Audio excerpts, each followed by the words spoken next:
E aí se chegou, inclusive, a uma interpretação inovadora, né? Uma interpretação não inovadora, mas uma interpretação teleológica, uma interpretação axiológica do próprio artigo, para dizer, olha, há uma lacuna se um artigo, né, for superado na perspectiva da eficiência por um novo artigo do Código de Processo Civil. E aí esse novo artigo pode ser convidado a fazer parte da festa, porque ele será melhor para atender os objetivos do processo do trabalho naquela situação em concreto. Então houve esse momento, né? E eu mesmo fui um deles que defendi abertamente a inclusão de diversos desses dispositivos do CPC ao processo do trabalho, tutela o artigo 273 e tantas as ações coletivas, tantas inovações importantes, né? Poxa, tem que trazer isso para o processo de trabalho, tem que trazer isso, é claro que tem. Regras, por exemplo, que havia nesse sentido, aquela da execução provisória, né, superada em diversos aspectos pelas inovações do processo civil. Então, à época, cheguei a escrever e sustentar muito claramente essa noção de trazer esses dispositivos para o processo de trabalho, independente de ter regra específica tratando do mesmo tema. E aí depois eu vi que alguém criou um nome para isso, né? O pessoal sempre não cria um nome para as coisas, né? Lacuna axiológica, né? Bonito. Enfim, tudo bem, que seja. Mas as coisas evoluíram. E evoluíram de uma forma complexa. E pensar historicamente que momento nós estamos. Nós estamos num momento que é um momento refluxo, né? E presente, e o presente é muito. Quase que uma tentativa de uma retomada de algo de uma história que não ocorreu. Então não se esqueçam que se estamos tratando desse tema aqui agora, da aplicação do novo CPC ao processo do trabalho, há um contexto histórico que precisa ser analisado. Não peguem só, né, por favor, o artigo 769 e vamos ver o que é bom, o que é ruim e tal. Há um contexto histórico que se inicia em 94, com a reforma do Judiciário, cujo objetivo era eliminar ou extinguir a Justiça do Trabalho. O objetivo claro, explícito, da reforma do Judiciário iniciada em 94 pela onda neoliberal. Esse momento histórico foi um momento histórico de muitas lutas, de muitas resistências, de juízes do trabalho, de associações dos juízes do trabalho, de advogados trabalhistas, de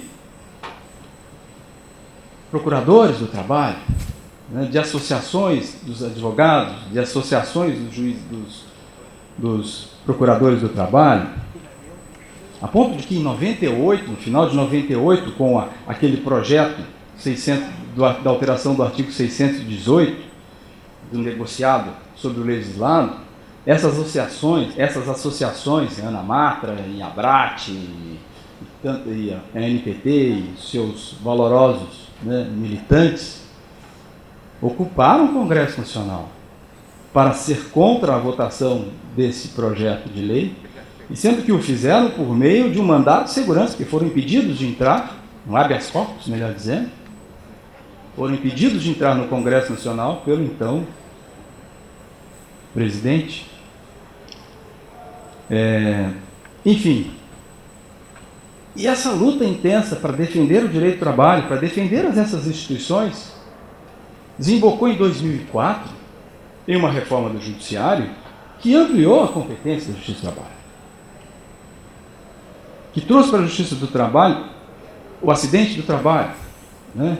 Questões outras que não eram tratadas no âmbito da Justiça do Trabalho, e a questão básica da relação capital e trabalho, do ponto de vista da sua essência de conflito, é o acidente do trabalho.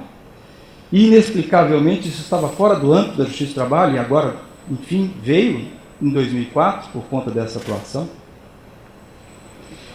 E percebam que aí foi um momento em que a Justiça do Trabalho, que estava para deixar de existir, ela cresce.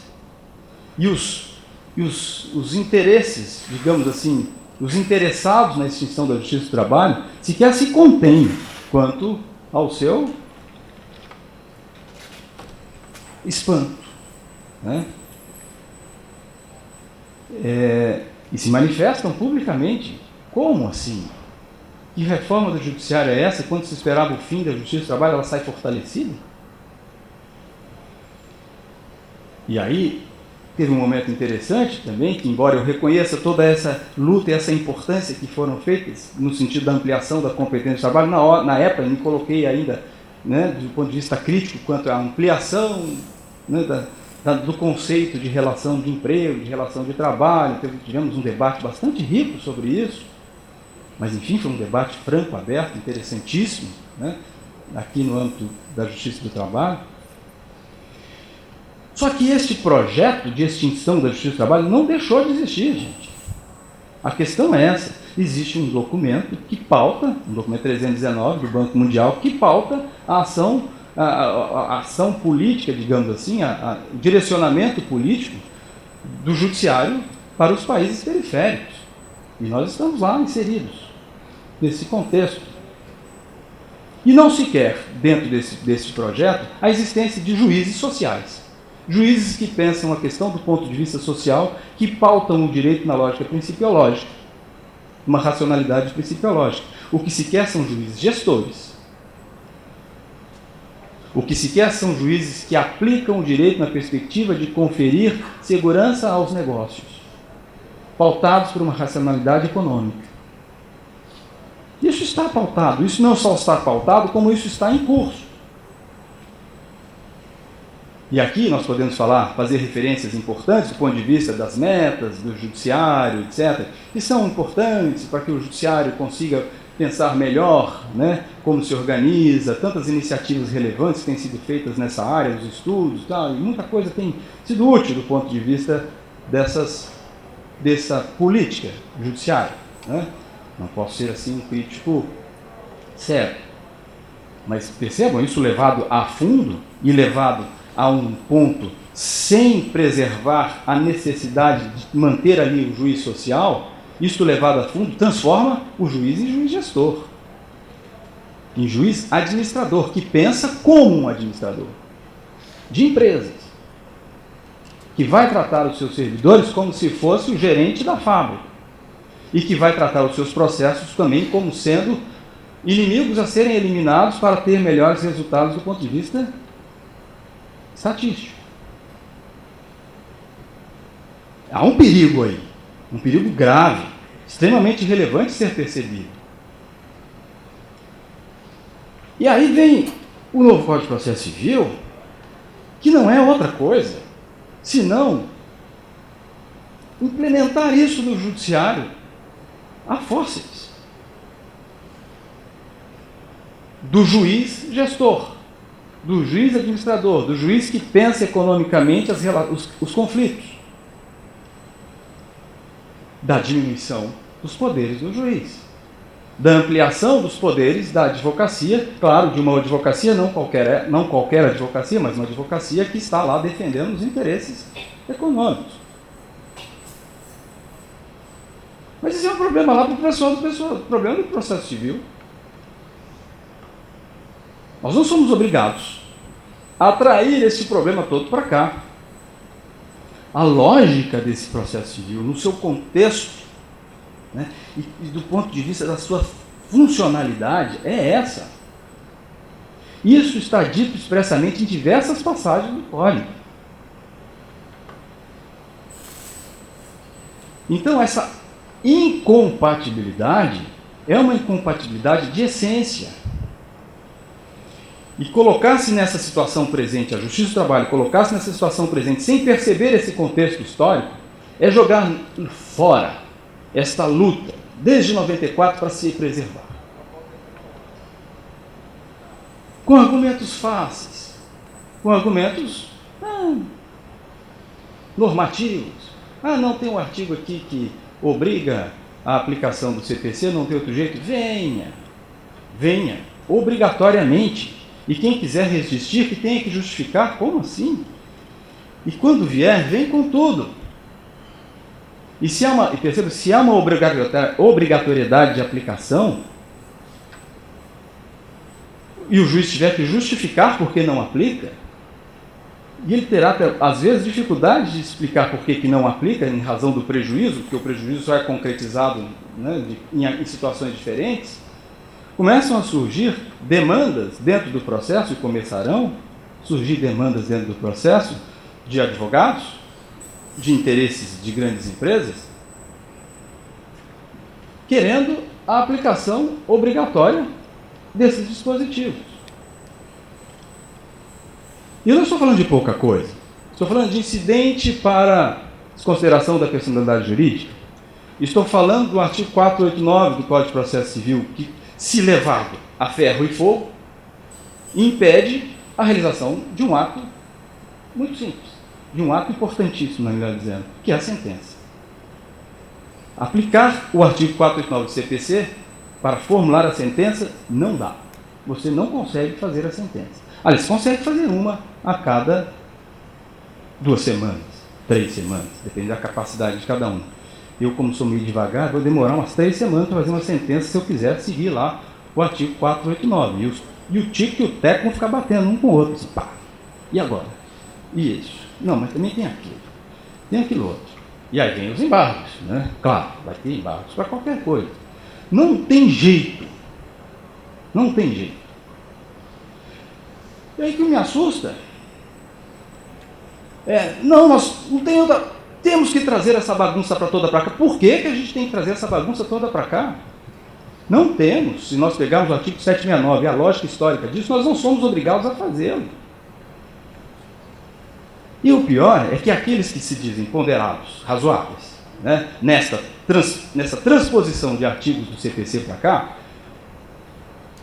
desculpe a palavra, mas sequer são honestos. Porque trazem um, trazem outro, trazem um parágrafo do artigo, trazem um inciso do faz uma salada do jeito que eles querem, e aí vão trazendo coisas, dizendo que estão aplicando, na verdade não estão aplicando o novo Código de Processo Civil. Né? Estão selecionando, estão trazendo do jeito que eles querem um ou outro texto. Só que eles podem ser acusados de algo muito mais grave, não estou fazendo, de algo muito mais grave, que é de arbítrio. Isso é arbitrário. Pois bem, e o que eu proponho, precisamente, portanto, nem é que os juízes, querendo, deixem de aplicar alguma regra do Código de Processo Civil que seja útil para o caso concreto, que seja necessária em determinada medida para atender melhor os objetivos do processo do trabalho. O que eu estou dizendo é que eles não são obrigados a fazer, né? Mas são obrigados a justificar por que estão fazendo nessa perspectiva de melhorar a prestação jurisdicional trabalhista. E eu diria ainda mais, né, se me permitem, que não é nenhum caso concreto de aplicação, né, do Código de Processo Civil desses dispositivos. É mais um caso de visualização de uma forma de atuação processual para que seja aquela forma seguida pelo juiz naquele caso concreto, caso assim compreenda.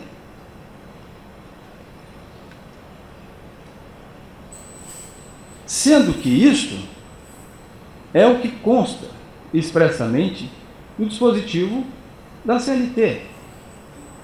O legal é isso, ou seja, a atuação legalista estrita é nesse sentido e não o contrário. E aí nós poderíamos, né, inclusive, perceber que, no fundo, historicamente, embora não se diga isso com tanta explicitação, né, com tanta franqueza, no fundo, o que os juízes do trabalho fazem é isso mesmo. Uma transposição seletiva do Código de Processo Civil para o processo de trabalho para atender melhor às necessidades do processo de trabalho. E fazem, às vezes, essas transposições melhorando o texto do Código de Processo Civil. Eu, por exemplo, aqui mesmo na 8ª região, alguns anos atrás, aprendi com vocês vários procedimentos, várias atuações criativas do ponto de vista da execução, né? com os encontros aí que vocês tiveram sobre execução. Os enunciados, a coisa. Eu levei aquilo lá para a vara do trabalho e entreguei para a diretora. Olha, nós podemos fazer é isso aqui. Essa aqui vai ser a nossa CLT. Ou a nossa fonte subsidiária para preenchimento de lacunas da CLT vai ser os enunciados da 8ª região. Aí começamos ali a questão da reunião das execuções. Tem previsão disso? Legal, dessa forma, de reunir as execuções dessa forma como a gente tem feito? Tem algo parecido ali no CPC, mas é um tanto quanto parecido, não exatamente. Um tal de um despachão que a gente faz lá na execução, né? Aplica ou não 475J, né? É 10 dias de prazo, como é que é? 15 dias de prazo para cumprir a decisão com multa de 10%, ou 48 horas, é 24, né? 8, ou da CLT. Aí eu comecei lá a aplicar o 48 horas, é 48 horas ou 24? Agora eu confundi. 48 horas com 10%, né? Aí os advogados começaram a chiar. Falaram, não, assim não dá. 48 horas é pouco. Então tá bom, você quer o quê? Você quer 15? Tá bom, então vai 15.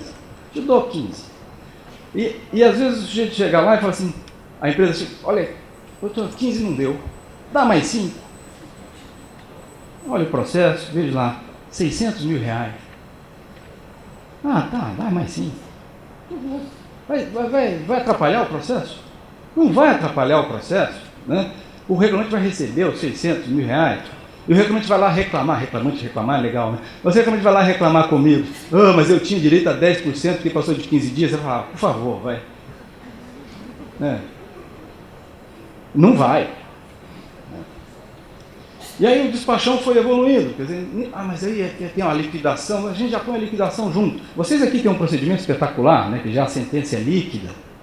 E aí tem estrutura para fazer isso, graças ao tribunal. Lá na 15ª nós não temos ainda essa possibilidade administrativa, então as sentenças são em geral ilíquidas. Só que na liquidação eu intimo a parte reclamada para que ela diga quanto que ela deve. Olha, você diz aí quanto que você deve, em 15 dias, paga, sob pena de 10%. E se que você disser que deve é muito pouco, conforme depois o reclamante terá a oportunidade de impugnar, mais 20% pela ato atentatório à dignidade da justiça. Aí a reclamada fica assim, bom, pago ou enrolo? Né? A questão é essa, porque no processo não adianta a gente imaginar que está todo mundo ali no processo na perspectiva do contraditório entre a defesa. Né? O processo vamos ver se a gente engana o juiz. E se a gente enrola um pouco. E o juiz tem que ser um pouco, né, esperto nessa questão. E aí, as formas de enganar vêm de tudo quanto é lado. Por certo? Sem perder a perspectiva da proteção do trabalhador, da aplicação do direito material trabalhista, claro. Né? E essa visualização tem que perceber também que às vezes vem um sujeito tentando te enganar ali. E às vezes eu falo em audiência mesmo com o reclamante, quando o advogado vai lá, exagera, eu falo, você complica, você me complica, você me dificulta, porque eu quero conferir para os trabalhadores tudo que eles têm direito de receber o mais rápido possível, e ajo nessa perspectiva o tempo inteiro. Aí você tenta me enganar, me atrapalha a vida, porque aí eu vou começar a raciocinar que todo mundo está fazendo isso, e aí eu não vou dar a tutela antecipada, porque eu estou achando que o cara está me enganando, eu vou ficar olhando de uma forma diferente, então não tente me enganar. Traga a sua pretensão de forma devida, que você a terá no tempo mais rápido que eu puder conferir. Então, vai lá. Aí na situação da execução, a parte ou paga ou enrola, ela prefere pagar. Né? Claro que tem toda a discussão processual, pode, não pode, isso. Aí algumas começaram a impugnar lá no tribunal, né, recursos, mas o tribunal segurou a onda. E o fato é que hoje a gente tem lá o despachão que funciona mesmo. Assim, 90% dos casos de execução, a reclamada vem, diz quanto deve, paga, o reclamante recebe e boa. E o processo acaba. Agora, é óbvio, e aí a questão do processo do trabalho, que é interessantíssimo, da visualização do juiz do ponto de vista da realidade regional, da realidade local. Porque isso pode funcionar lá em Jundiaí, por exemplo, com as grandes empresas que têm lá, multinacionais, que têm, né, dinheiro sobrando. Mesmo com crise, tem lá um dinheirinho que a gente consegue achar. Em outras realidades, você vai dizer, não, isso não vai funcionar. A execução aqui não vai, a execução é lata, não é assim, é diferente. Aí o juiz é pensado do ponto de vista da realidade diferente. Está fazendo alguma coisa errada? Não. É o que diz a CLT. Juiz social, juiz local, juiz que conhece a realidade, juiz que se ativa, não do ponto de vista de conferir ao reclamante mais do que ele tem direito, mas permitir que ele consiga receber o seu direito. E aí, como eu disse, essa atuação na execução, aprendi aqui muito com vocês. E aí poderia ficar aqui contando casos agora. Causo, é bom contar causo, né? De experiências de atuação processual, que na verdade não é aplicação nem da literalidade da CLT e nem muito menos literalidade do Código de Processo Civil. Quando, por exemplo, em uma execução, a reclamada eu fiz bloqueio, penhora online. Aliás, perceba também muito interessante que algumas dessas alterações inovadoras do Código de Processo Civil, na realidade da Justiça do Trabalho, elas tiveram vida, né? Elas foram aplicadas, enquanto que o juiz civil é sempre um juiz mais contido, né? Um juiz mais seguro, digamos assim. E nessa situação, inclusive, me preocupa muito o que vai acontecer com a Justiça Comum, se eles de fato forem aplicar o Código de Processo Civil. E aí nós estamos nessa discussão aqui, temos que aplicar o Código de Processo Civil. Eu antevejo que a resistência no âmbito do direito do processo civil será também bastante grande. Mas, enfim, esse é um outro debate.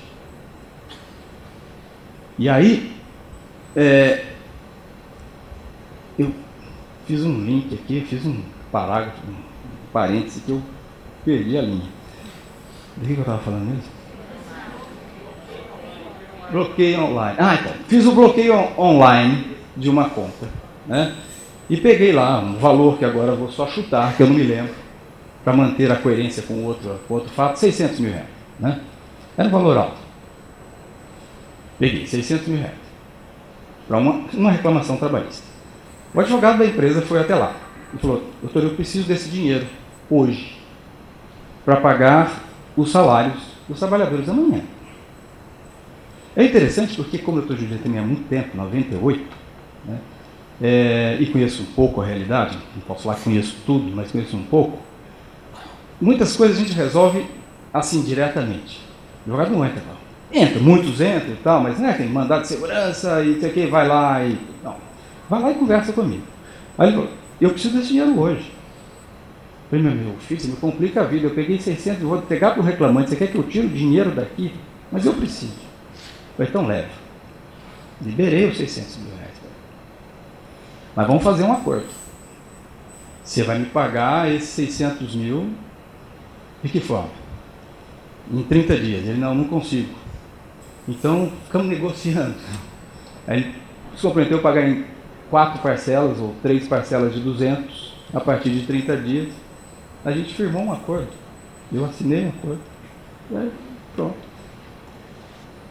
Em 3 meses o reclamante recebeu 600 mil reais, né? Da forma como era razoável ali naquele caso concreto, porque eu sabia e sei, aí a questão de estar junto no lugar há muito tempo, que aquele advogado não estava querendo me enganar, ele estava falando o que era de fato a verdade. Mas o juiz pode fazer isso? Eu diria: por que o juiz não pode fazer isso? Casos, por exemplo, da advogada, isso mesmo aconteceu lá, né? A advogada chegou um dia antes da audiência. Mas eu não consegui fazer a defesa. Mas a audiência é amanhã. Eu não consegui. Olha a inicial. Aí eu olhei a inicial. Um monte de documento com negócio de inglês, né? Com documentos em inglês, documentos. Ela falou assim, eu não consegui, eu tive que fazer um monte de coisa, eu não consegui fazer a audiência. Adia a audiência, mas eu vou adiar a audiência. Você vem à audiência amanhã e não traz a defesa. Mas se eu não trouxer a defesa, vai ser complicado. Não, estou te falando, pode vir, não precisa trazer. Ela chegou lá sem a defesa. Aí eu expliquei para o advogado do reclamante, aconteceu isso. Ela não conseguiu fazer a defesa por causa disso. E eu vou conceder um prazo de 30 dias para ela apresentar a defesa. Tudo bem? Tudo bem. Eu quero revelia, confissão, essa coisa toda. Você quer ganhar no grito? Deixa ela fazer a defesa. Você tem direito, você vai receber. Né? Como outra, por exemplo, que apregou lá uma empresa, que está lá, né, várias audiências lá. Apregou, ela não compareceu.